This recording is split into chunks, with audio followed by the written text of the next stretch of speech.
Bismillahirrahmanirrahim. Assalamualaikum warahmatullahi wabarakatuh.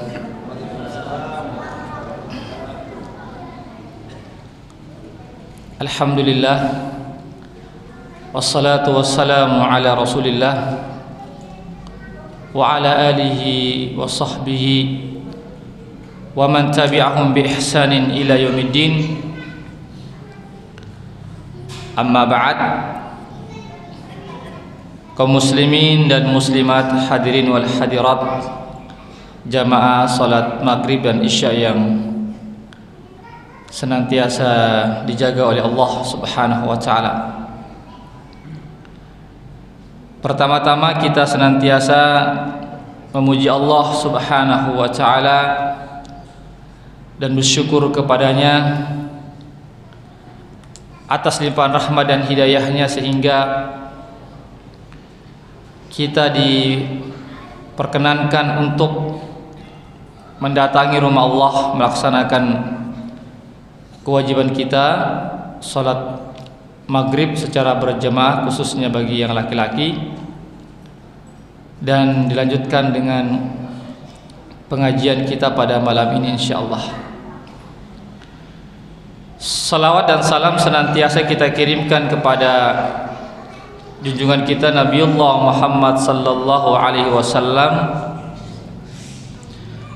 beserta keluarga dan para sahabatnya, para pengikutnya yang tetap setia berpegang teguh kepada sunnah-sunnah beliau dan para sahabatnya hingga hari kiamat kelak. Amin ya rabbal alamin.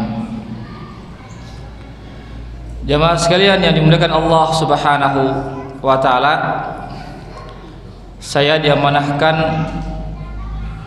oleh pengurus untuk membawakan kajian tazkiyatun nufus atau tazkiyatun nafs, yaitu tentang penyucian jiwa, pembersihan jiwa. Ini tema yang sangat bagus sekali karena diri kita ini terdiri dari dua unsur. Ada namanya unsur jasmani, jasad, badan. Ada namanya unsur rohani,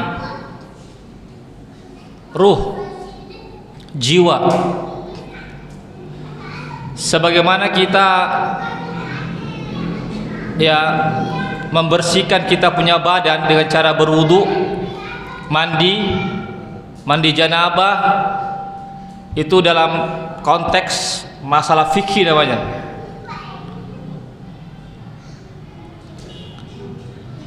Namanya pembersihan secara lahiriah. Ada juga pembersihan secara batiniah, secara rohaniah. Dan kedua-duanya sangat penting. Kenapa? Karena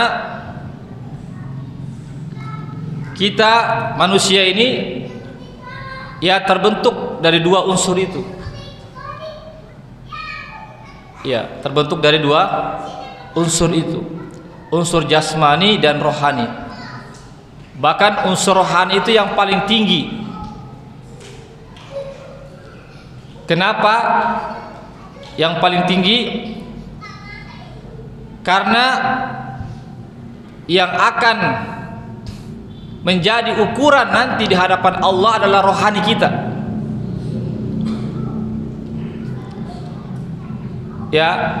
Oleh karena itu dalam surah Asy-Syams, setelah Allah bersumpah, wasyamsi wa duhaha wal qamari idza talaha wan nahari idza jallaha wal laili idza yaghshaha, dan seterusnya. Apa sumpahnya Allah? Qad aflaha man zakkaha wa qad khaba man dassaha. Setelah Allah bersumpah, ada beberapa makhluk-makhluk yang Allah bersumpah dengannya. Apa isi sumpah Allah? Qad aflaha man zakkaha wa qad khaba man dassaha. Sungguh beruntung orang yang menyucikan jiwanya, membersihkan hatinya, membersihkan ruhnya.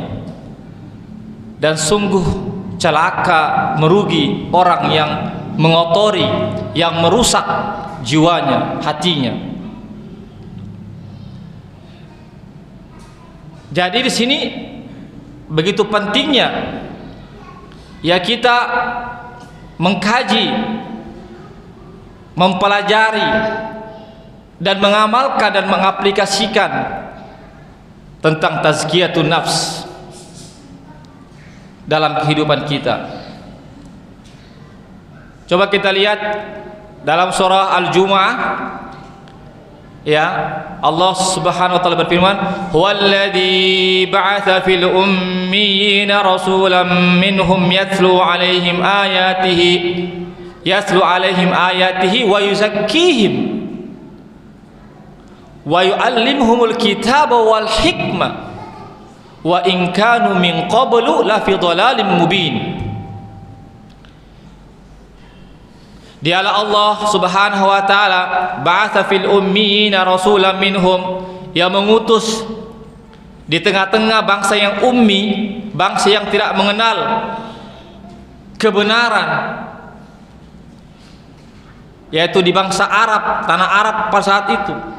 Rasulan minhum, seorang rasul dari bangsa mereka, bukan dari bangsa malaikat.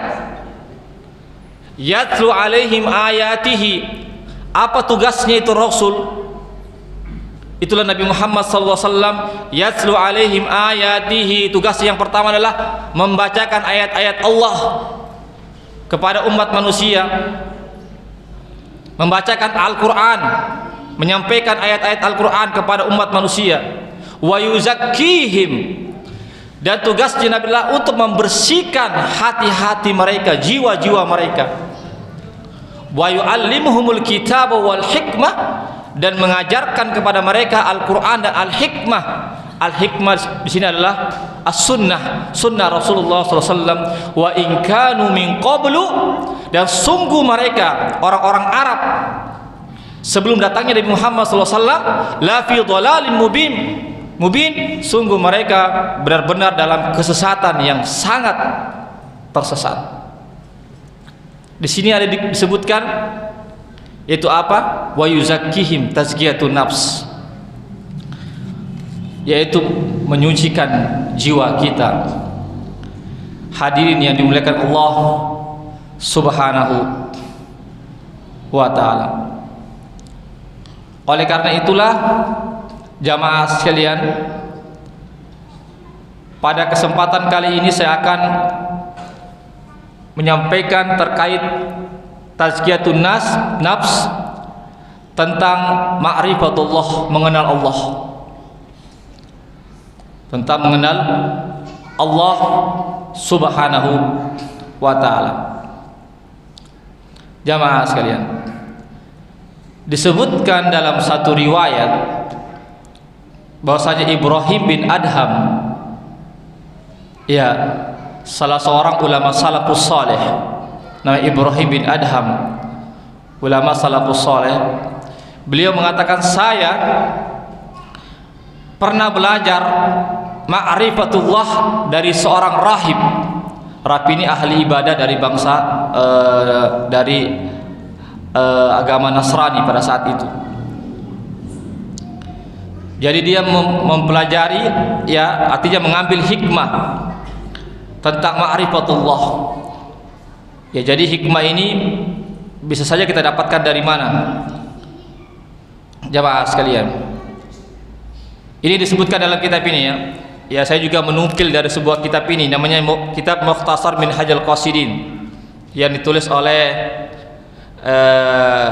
Ibnu Qudamah, ringkasan, ya, dari kitab Ihya Ulumuddin li Al-Imam Al-Ghazali. Diringkas menjadi Minhajul Qasidin, kemudian diringkas lagi menjadi Mukhtasar Minhajul Qasidin. Asalnya Ihya Ulumuddin Al-Imam Al-Ghazali, diringkas oleh Ibnul Jauzi, namanya Minhajul Qasidin, diringkas lagi jadi satu buku satu jilid bernama Mukhtasar Minhajul Qasidin oleh Ibnu Qudamah yang hidup pada abad ke-6 Hijriah. Jamaah sekalian yang dimuliakan Allah Subhanahu wa taala. Begini ceritanya. Jamaah sekalian. Berkata Ibrahim bin Adham, saya pernah belajar dari seorang rahib ahli ibadah dari agama Nasrani tentang ma'rifatullah. Rahib ini dinamakan sebagai Sam'an. Boleh jadi rahib ini masih lurus masih lurus dia punya ibadah. Saya pun masuk ke tempat ibadahnya, ke tempat ibadah sang rahib tersebut. Maka saya mengatakan kepadanya, sejak kapan kamu berada di tempat ibadahmu ini? Dia mengatakan, sejak 70 tahun. Bayangkan, 70 tahun tinggal di tempat ibadah tersebut, tidak keluar-keluar. Tidak keluar. Kemudian, bagaimana dengan makananmu? Apa yang kau makan? Dia mengatakan, setiap malamnya saya hanya mengkonsumsi satu biji-bijian, artinya semacam kacang buncis lah begitu. Kemudian Ibrahim bin Adham mengatakan, apa yang menyebabkan kami itu bisa bertahan di tempat ibadah begini? Padahal makanannya cuma sangat sedikit sekali. Apa jawaban sang rahib itu? Kamu tidak melihat orang-orang yang ada di luar itu, di luar tempat ibadah saya itu? Apa kata Ibrahim? Ya, saya melihat. Apa jawaban sang rahib? Mereka itu mendatangi saya setiap tahun. Satu hari dalam setahun dia datangi saya. Orang-orang tersebut dia perindah saya punya tempat ibadah, dia agungkan saya, dia muliakan saya. Maka tatkala setiap saya merasa letih untuk beribadah, maka saya teringat satu hari itu, yang mana ketika itu saya dimuliakan oleh orang-orang. Jadi orang-orang ini datang ke tempat sang rahib ini cuma sekali dalam setahun, cuma satu hari dalam setahun. Jadi sang rahib ini ketika dia merasa lemah beribadah, dia teringat, oh iya, saya pernah dimuliakan oleh orang-orang, meskipun hanya satu hari, tapi saya betul-betul dimuliakan. Maka ketika itulah saya semangat lagi beribadah. Maka saya pun semangat lagi beribadah. Yang tadinya kendor, tapi karena dimuliakan, akhirnya dia semangat beribadah.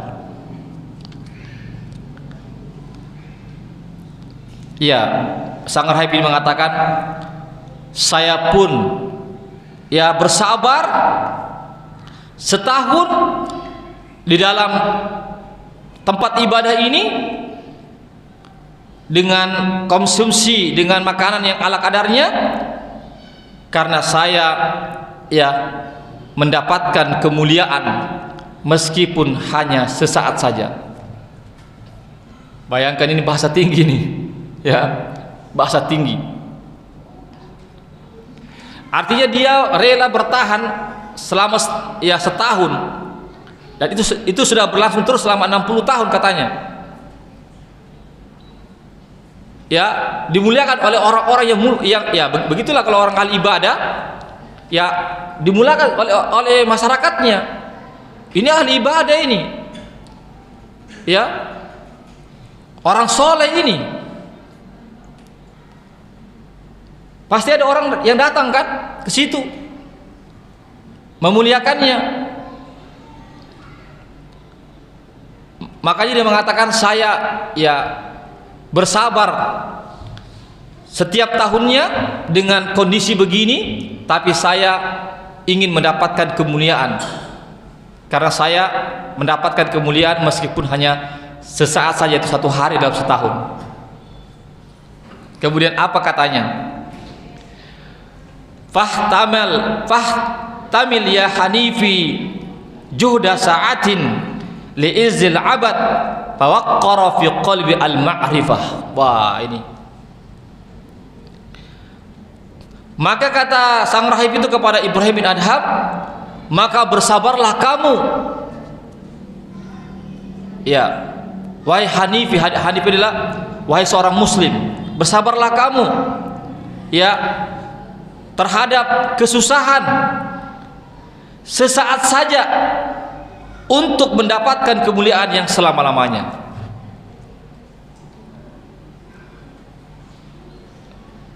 Jadi sang rahib ini menyuruh Ibrahim bin Adham untuk bersabar ya terhadap kesusahan, kepayahan di dunia ini yang sesaat saja. Jadi dia ibaratkan dunia itu cuma sesaat saja. Tinggal di dunia itu, mendapatkan kita kesusahan di dunia ini cuma sesaat saja, untuk kemuliaan yang selama-lamanya, yaitu di akhirat kelak. Jamaah sekalian, karena ya kesusahan di dunia ini, jamaah sekalian, meskipun kita susah di dunia ini, jamaah sekalian, itu ibaratnya sesaat saja jika dibandingkan dengan kehidupan akhirat yang kekal abadi. Oleh karena itulah kita mesti bersabar di dunia ini, ya, dengan segala kesusahan-kesusahan. Susah kita ya mencari nafkah misalnya, susah kita beribadah, susah kita menjalankan ketaatan, kita harus bersabar. Sebagaimana tadi sabarnya tadi itu seorang rahib, bersabar dia.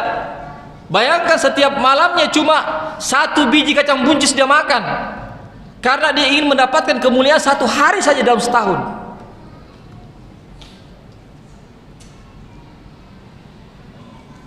Ya, tidak usah jauh-jauh.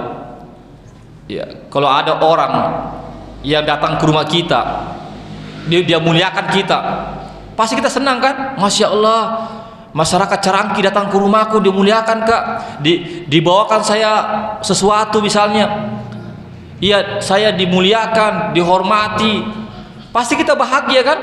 Meskipun cuma 1 kali saja dalam setahun, tapi kita bahagia.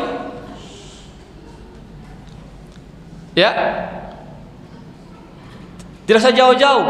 Seandainya misalnya ada presiden datang ke rumah kita sekali setahun, ya sekali setahun saja, pasti kita suka. Masya Allah, presiden datang ke rumahku sekali setahun, pasti kita suka.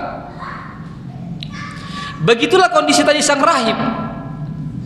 Sang rahib ini hanya didatangi oleh orang-orang kampung, memenuhi ibadahnya, tempat ibadahnya itu cuma sekali setahun. Kenapa sang rahib ini dimuliakan oleh warganya, oleh masyarakatnya? Karena dia bisa bertahan dalam beribadah.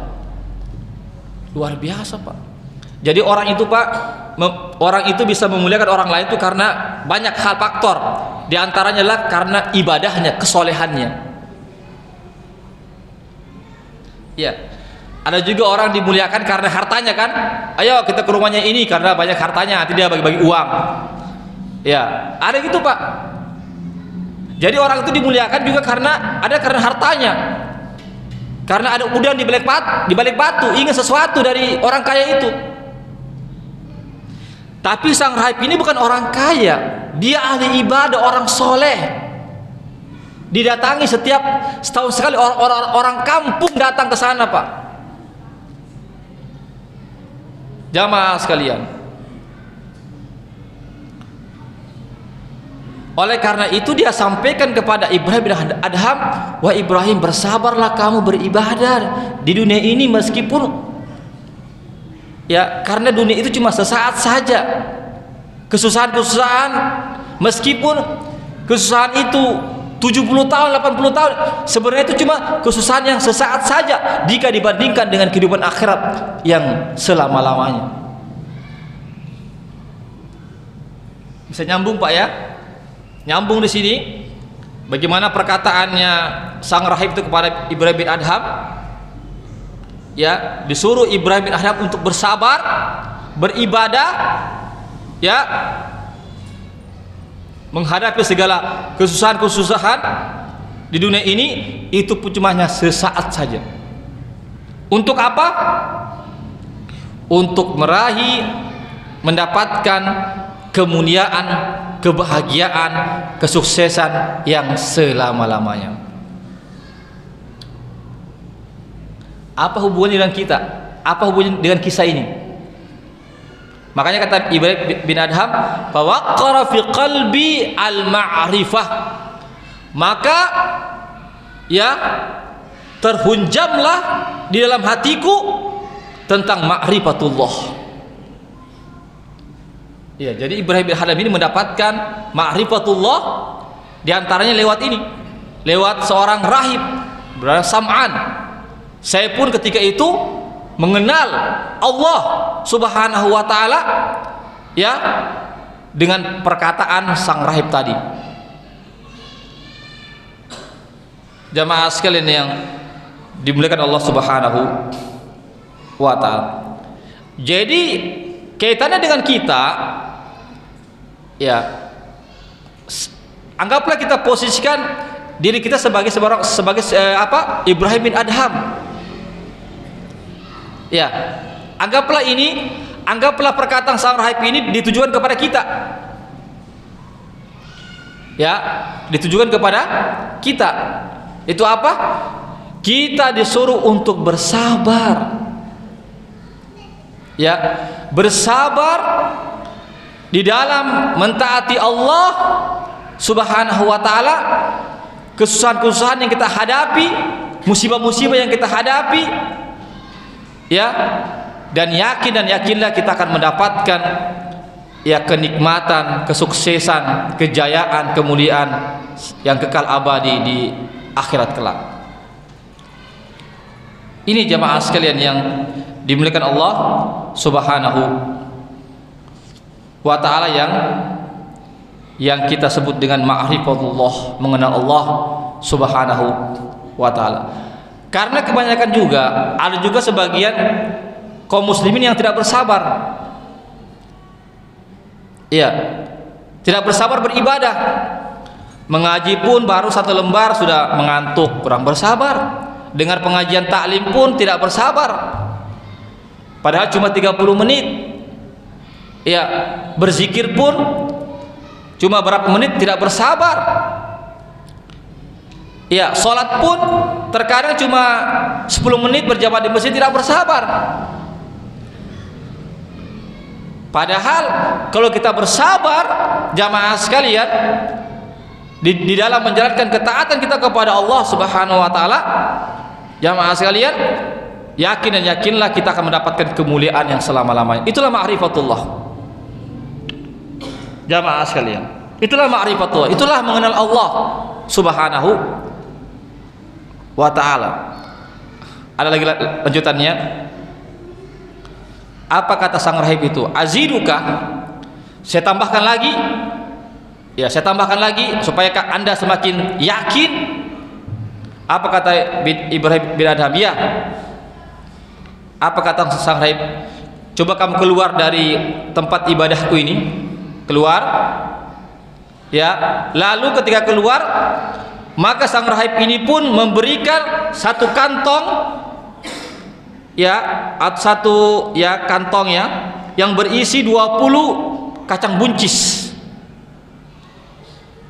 Ya, artinya dikasihkan dia punya apa namanya, makanan pokoknya yang dia makan setiap hari itu satu kacang buncis dikasihkan.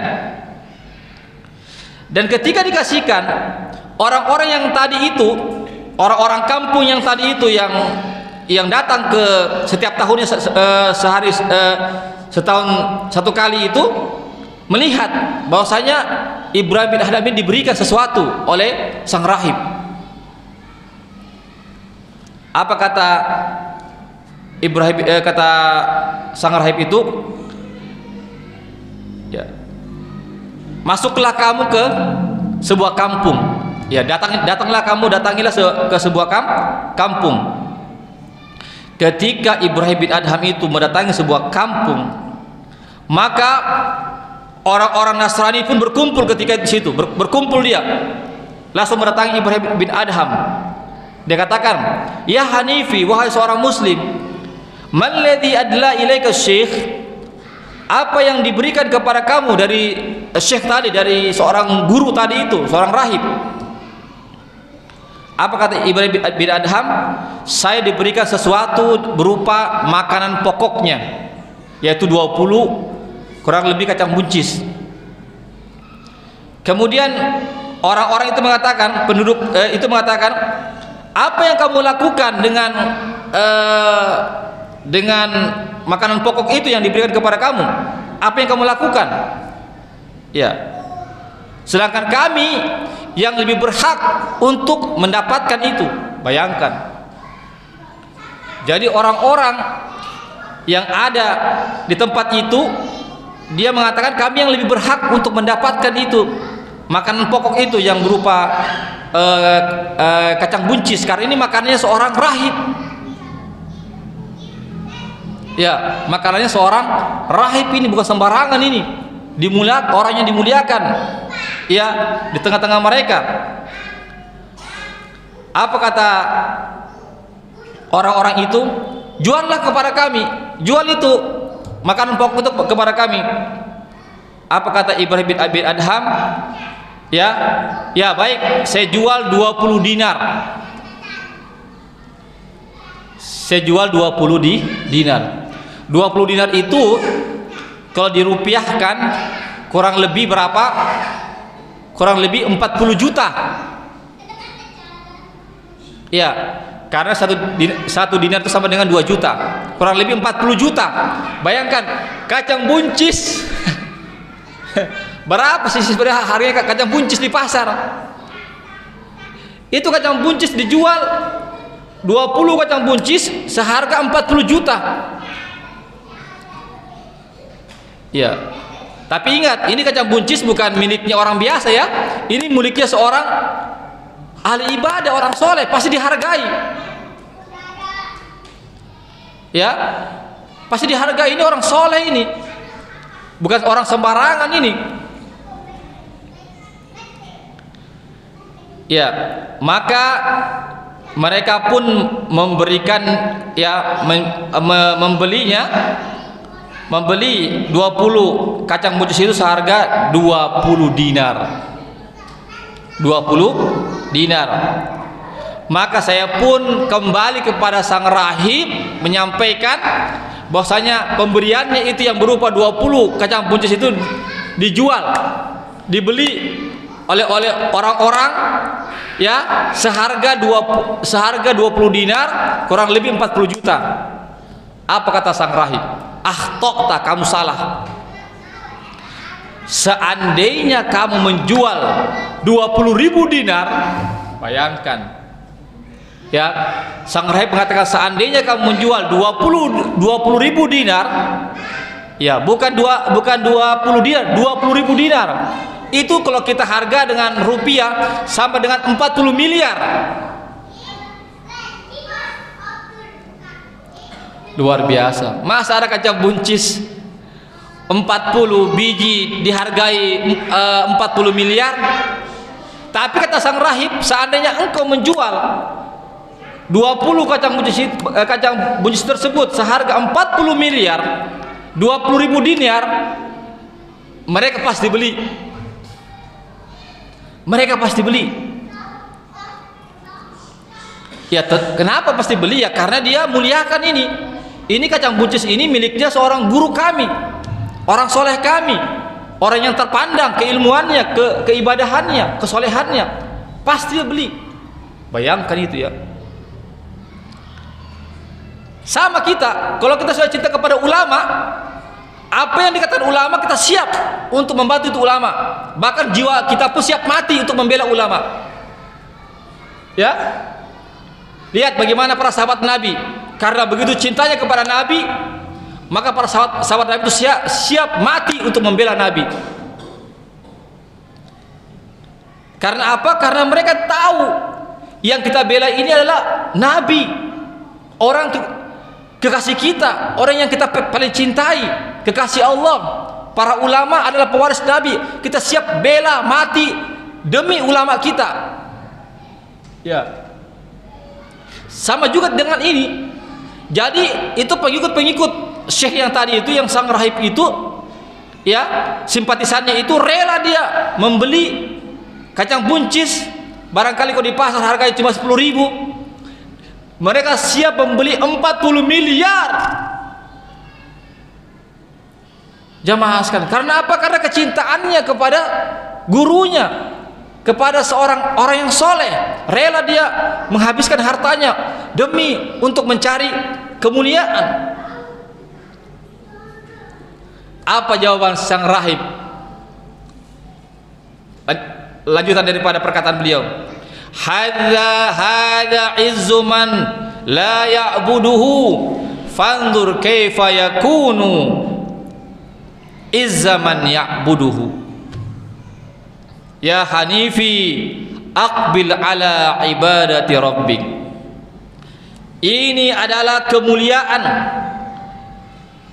bagi orang yang tidak menyembahnya. Ya, bagaimana seandainya, ya, bagaimana kemuliaan orang yang menyembahnya? Ya, artinya di sini bahwasanya orang-orang itu siap membeli dengan harga yang begitu mahal. Siap. Ya, karena apa? Karena dia memuliakan sang rahib, gurunya, orang yang soleh, orang yang sangat terpandang di hadapan mereka. Padahal sang rahib itu tidak disembah oleh mereka. Mereka tidak menyembah sang rahib, tidak. Dia hanya memuliakan karena ibadahnya, karena kesolehannya. Oleh karena itu, apa kata sang rahib? Bagaimana, ya,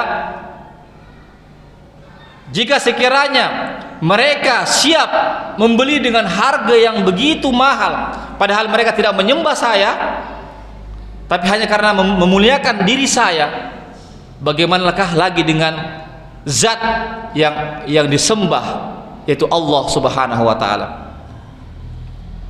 Artinya bahwasanya seseorang saja yang tidak disembah, dimuliakan, ditinggikan kedudukannya oleh masyarakat, apalagi dengan terhadap Allah Subhanahu wa ta'ala. Maka lebih kita muliakan Allah, lebih kita agungkan Allah. Artinya kita rela untuk, ya, menghabiskan kita punya harta untuk Allah, kita habiskan kita punya waktu untuk Allah, kita agungkan Allah.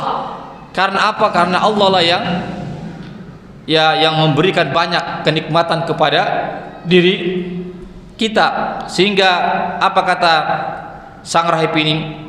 Wahai seorang muslim, ya, hendaklah engkau bersabar dan terus beribadah kepada Tuhanmu. Ya, jadi di sini dia disuruh untuk bersabar, untuk istiqomah beribadah kepada Allah Subhanahu wa ta'ala. Oleh karena itu, di dalam Al-Quran Allah mengatakan kepada Nabi Muhammad SAW, wa'bud rabbaka hatta ya'tiyakal yaqin. Sembahlah Allah, beribadahlah kamu kepada Allah ya Muhammad sampai keyakinan, sampai kematian datang kepada kamu. Di sini jamaah sekalian menunjukkan bahwasanya ya hidup kita jamaah sekalian kita harus bersabar, harus istiqomah jamaah sekalian di dalam kita beribadah kepada Allah Subhanahu wa taala sampai kematian datang menjemput kita. Inilah kisah secara singkat jamaah sekalian Ibrahim bin Adham, pengembaraan beliau mencari ilmu sehingga beliau pun mendapatkan satu ilmu ma'rifatullah dari seorang rahib, bukan seorang muslim, dari seorang rahib, tetapi ada hikmah di situ jamaah sekalian yang dia dapatkan ya tentang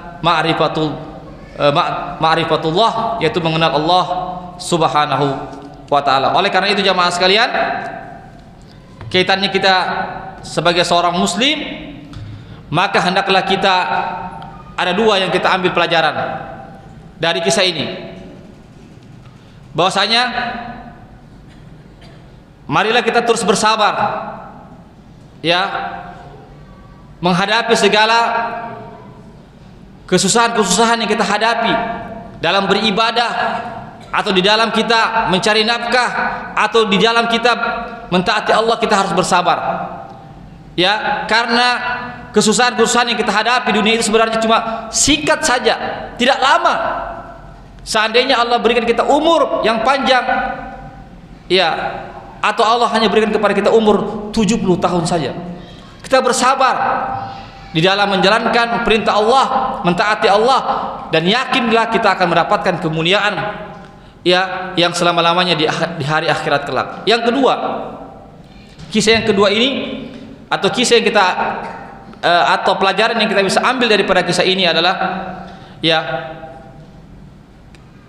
tatkala kita mengagungkan seseorang, memuliakan seseorang karena keilmuannya, karena kesolehannya, karena keulamaannya ya, sehingga kita pun rela memberikan kita punya sesuatu kepada dia karena kita cinta, maka lebih pantas lagi kita cinta kepada Allah untuk memberikan kita apa yang kita miliki untuk Allah Subhanahu wa taala.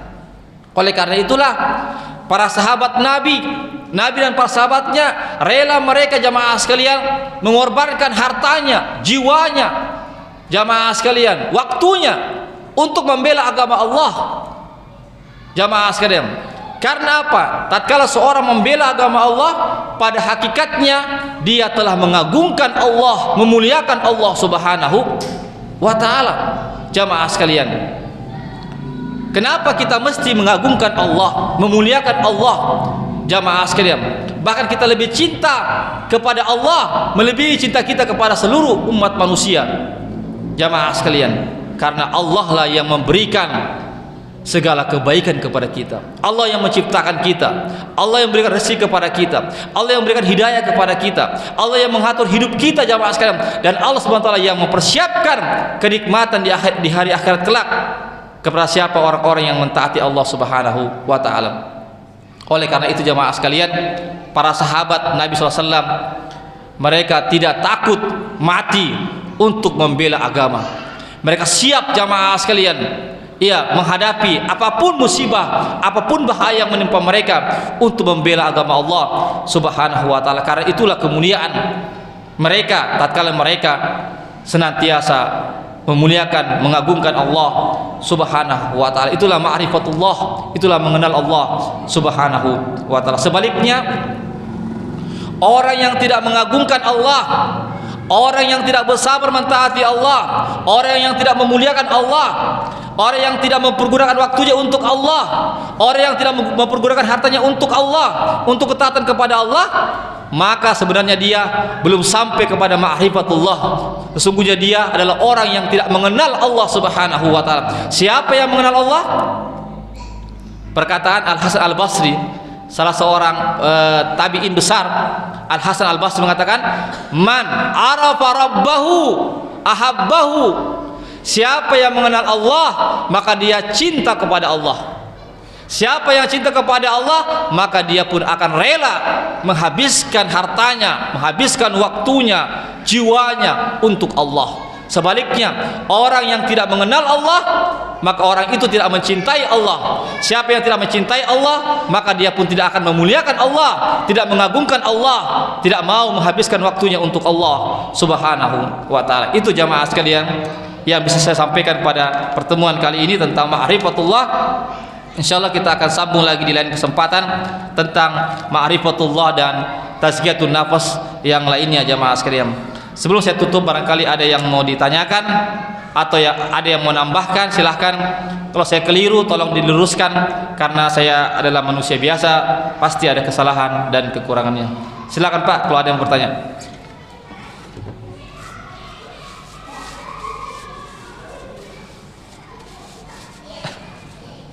Ya, saya.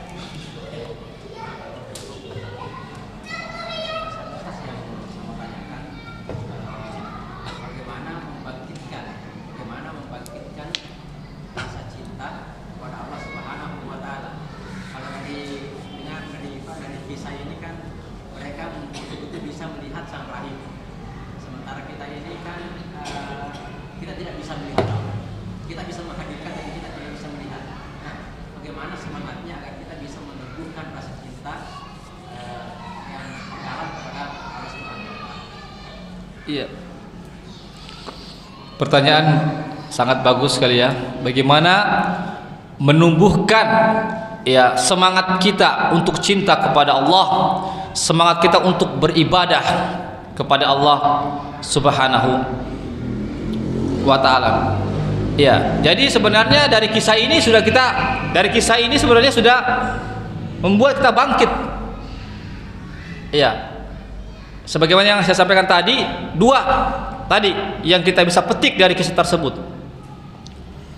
Disuruh kita bersabar ya di dalam mentaati Allah di dunia ini, itu pun cuma sesaat saja, karena dunia itu Pak cuma itu dunia kata Nabi.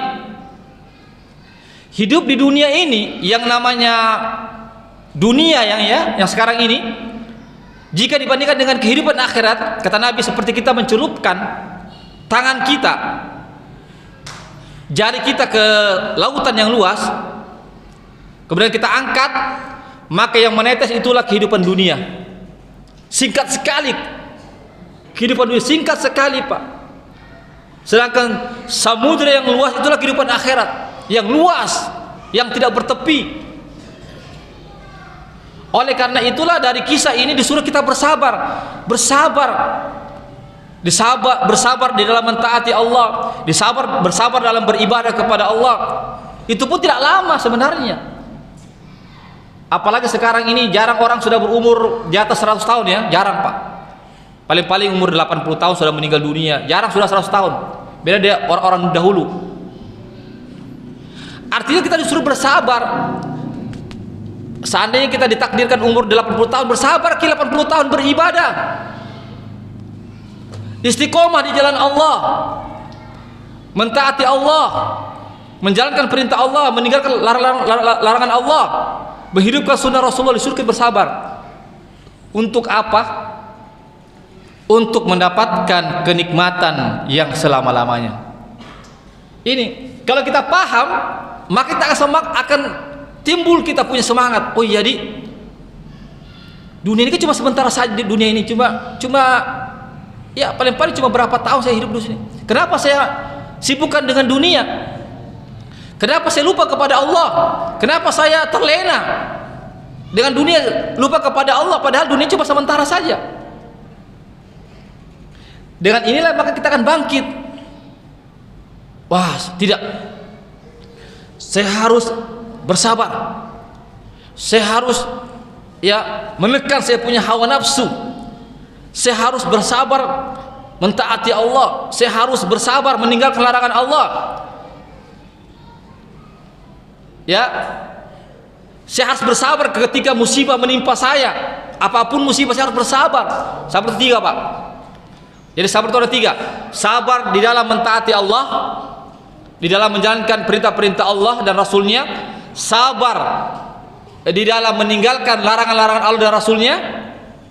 Dan ketiga, sabar terhadap musibah yang menimpa kita. Jamaah sekalian, kita harus bersabar. Dan yakinlah dengan kesabaran kita itu yang singkat itu, kita akan mendapatkan kemuliaan yang kekal abadi. Sekarang kita pilih, kita mau bersenang-senang mengikuti hawa nafsu, mengikuti syaitan, langkah-langkah syaitan, akhirnya kita lupa kepada Allah yang singkat ini, tetapi ujungnya kita mendapatkan kesengsaraan yang selama-lamanya. Uzubillah min dzalik. Ini yang harus menjadi pikiran kita, yang harus senantiasa ada dalam hati kita. Kita pilih yang mana? Mana yang kita pilih? Ya, makanya ada pepatah mengatakan, berakit-rakit dahulu, bersenang-senang kemudian, kan? Berakit-rakit dahulu, itu betul kata pepatah tersebut. Bersenang-senang kemudian, artinya kita berpayah-payah dulu, ya, berpayah-payah. Kita datang ke masjid, apa namanya ini, Masjid Darul Faizin Carangki, sholat subuh, berpayah-payah, ngantuk sebenarnya. Ustadz, ngantuk ini Ustadz, apalagi rumah ada AC-nya, spring bednya lagi, apalagi kalau pengantin baru lagi. Ya, harus bersabar, bangkit ketika azan, tinggalkan itu, datang ke masjid. Itulah jamaah sekalian, harus bersabar. Jamaah sekalian, membaca Al-Quran, jangan cuma nanti bulan Ramadan baru Al-Quran dibaca. Al-Quran dibaca Pak, setiap saat, setiap hari, habis sholat subuh buka Al-Quran. Jangan koran yang dibuka. Quran sama koran beda tipis tulisannya. Quran bukan koran. Ya, meskipun sekarang ada koran, ya, koran apa namanya, koran online. Ya, karena sekarang kan sudah zaman canggih, zaman Android sekarang. Orang buka koran sekarang, benda lagi koran-koran yang dijual-jual di lapak-lapak. Orang buka koran, ada koran online, Fajar online, ya, Tribun online, Republika online. Jangan koran yang dibuka habis sholat subuh, Quran yang dibuka. Itulah bersabar. Sabar ki. Maghrib Isya seperti sekarang di Carangki, setiap malam Rabu taklim. Sabar ki, ikuti taklim. Jangan itu taklim, enak di rumah, tidur-tiduran, nonton televisi. Subhanallah. Tinggalkan dulu sementara itu. Jamaah sekalian, kesibukan dunia itu tidak ada habis-habisnya. Kita punya kesibukan, Pak. Kalau kita ikuti dunia itu, Pak, tidak ada habis-habisnya. Pekerjaan kita tidak ada habis-habisnya. Kapan kita mau belajar? Belajar ki ilmu agama. Kalau kita ingin kita bertambah, kita punya iman itu bertambah, Pak, karena kita belajar. Tapi belajar apa? Belajar ilmu agama. Tapi kalau dunia terus kita cari, besok apa kira-kira ini yang mau dijual, besok apa kira-kira strateginya apa yang mau dibuka, apa. Bangun tidur pikir dunia, mau makan pikir dunia, mau tidur pikir dunia terus. Kapan kita pikir akhirat? Jamaah sekalian, akhirnya apa? Kita terlalu cinta dunia, takut mati. Itulah kelemahan kaum muslimin, kata Nabi. Kaum muslimin nanti akan tertimpa penyakit al-wahad namanya. Al-wahad, dua itu al-wahad. Cinta dunia dan takut mati. Kalau orang sudah cinta dunia, cinta harta, cinta jabatan, cinta kekuasaan, ujung-ujungnya takut mati. Karena apa? Karena dia akan tinggalkan kekuasaannya, karena dia akan tinggalkan kekayaannya, dia akan tinggalkan jabatannya.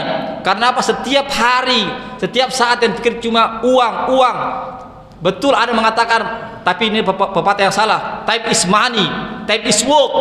Waktu adalah uang, waktu adalah kerja. Itu orang-orang di luar Islam. Tapi orang Islam adalah time is ibadah, time is praying. Waktu adalah ibadah. Ketika kita bekerja, tidak ada penjual, buka Al-Quran. Ya, kita lagi di kantor, tidak ada pekerjaan, buka Al-Quran atau berzikir subhanallah, subhanallah, subhanallah, alhamdulillah, selawat. Atau kita buka buku-buku agama. Itu bersabar. Jamaah sekalian, jadi Islam itu tidak melarang kita memiliki dunia. Silahkan kita bekerja, silahkan kita punya sawah, punya rumah yang luas, tapi ingat, itu cuma sementara saja. Itu kita akan tinggalkan. Itu semua kita jadikan wasilah agar kita senantiasa dekat kepada Allah. Kita menjadi orang kaya yang dermawan, orang kaya yang taat. Kita menjadi seorang petani yang taat beribadah, seorang pedagang di pasar adalah orang yang jujur beribadah, jujur dalam menjual, jangan mengurangi takaran untuk mencari keuntungan yang besar, jangan menipu, jangan merampok, jangan berjudi, jangan mencari kekayaan dengan cara yang tidak dibenarkan, karena Islam tidak menghalalkan segala cara. Al-ghayatu la tubarriru al-wasail, tujuan yang baik tidak boleh menghalalkan segala cara. Meskipun tujuannya baik, mencari nafkah, membeli rumah, membangun ini, tapi caranya juga harus baik. Tidak boleh kita menipu orang, tidak boleh kita mengambil haknya orang dan seterusnya. Oleh karena itu kita perlu kesabaran semua. Jelas ya? Mudah-mudahan ya ada manfaatnya dari kisah ini, membangkitkan kita untuk senantiasa bersabar. Sampai kapan? Sampai kematian datang menjemput kita, baru selesai kita bersabar. Selesai. Karena apa? Di dalam kubur itulah kita akan menerima pembalasan, apalagi di akhir kelak kita akan menerima pembalasan apa yang sudah kita sabari selama kita hidup di dunia ini. 70 tahun saja tidak lama, 80 tahun saja tidak lama. Kalau umur kita sekarang 40 tahun, paling-paling sisa 20 tahun, 30 tahun saja, bersabar, tapi kita akan mendapatkan kemuliaan yang selama-lamanya di hari akhirat kelak. Amin ya rabbal alamin. Ada lagi Pak yang mau ditanyakan atau cukup Ji? Cukup Di? Ya, karena waktu juga sudah 7:30. Demikianlah jamaah sekalian apa yang bisa saya sampaikan. Yang benarnya datang dari Allah saja, dan segala kekurangan dan kekhilafan dari saya, dari godaan setan yang terkutuk dari kekurangan ilmu saya, hawa nafsu saya mohon ampun kepada Allah, dan saya mohon maaf kepada jemaah sekalian. Saya tutup dengan doa penutup majelis. Subhanakallahumma wa bihamdik, asyhadu an la ilaha illa anta, astaghfiruka wa atubu ilaik. Assalamualaikum warahmatullahi wabarakatuh.